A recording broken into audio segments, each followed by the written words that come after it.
ನಮಸ್ಕಾರ,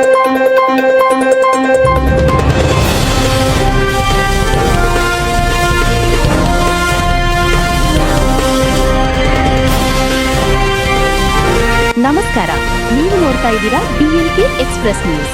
ಇದು ಜನಸಾಮಾನ್ಯರ ಧ್ವನಿ. ಭೀಮಾ ತೀರದಲ್ಲಿ ನೆತ್ತರು ಹರಿಸಿದ ಹಂತಕರು ಅರೆಸ್ಟ್. ವಿಜಯಪುರ ಜಿಲ್ಲೆಯ ಚಡಚಣ ತಾಲೂಕಿನ ಗೋವಿಂದಪುರ ಗ್ರಾಮದ ವ್ಯಾಪ್ತಿಯ ಭೀಮಾ ನದಿ ತೀರದಲ್ಲಿ ನಡೆದಿದ್ದ 6 ಜನರ ಭೀಕರ ಹತ್ಯಾ ಪ್ರಕರಣಕ್ಕೆ ಸಂಬಂಧಿಸಿದಂತೆ ಪೊಲೀಸರು ಮಹತ್ವದ ಕಾರ್ಯಾಚರಣೆ ನಡೆಸಿ ಆರೋಪಿಗಳನ್ನು ಬಂಧಿಸಿದ್ದಾರೆ. ಆಸ್ತಿ ವಿವಾದದ ಹಿನ್ನೆಲೆ ನಡೆದ ಈ ಹತ್ಯೆ ಪ್ರಕರಣದಲ್ಲಿ ನಿರಾಳ ಕುಟುಂಬದ ಸದಸ್ಯರು ಸೇರಿದಂತೆ ಒಟ್ಟು 6 ಜನರನ್ನು ಮಾರಕಾಸ್ತ್ರಗಳಿಂದ ಕುಚ್ಚಿ ಹತ್ಯೆ ಮಾಡಲಾಗಿತ್ತು.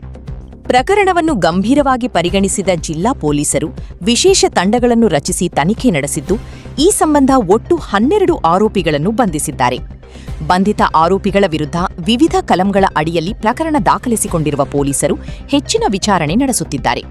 ಈ ಘಟನೆ ಜಿಲ್ಲೆಯಾದ್ಯಂತ ಭಾರೀ ಆತಂಕ ಮತ್ತು ಆಕ್ರೋಶಕ್ಕೆ ಕಾರಣವಾಗಿದ್ದು, ಕಾನೂನು ಸುವ್ಯವಸ್ಥೆ ಕಾಪಾಡಲು ಗೋವಿಂದಪುರ ಗ್ರಾಮದಲ್ಲಿ ಬಿಗಿ ಪೊಲೀಸ್ ಬಂದೋಬಸ್ತು ಏರ್ಪಡಿಸಲಾಗಿದೆ.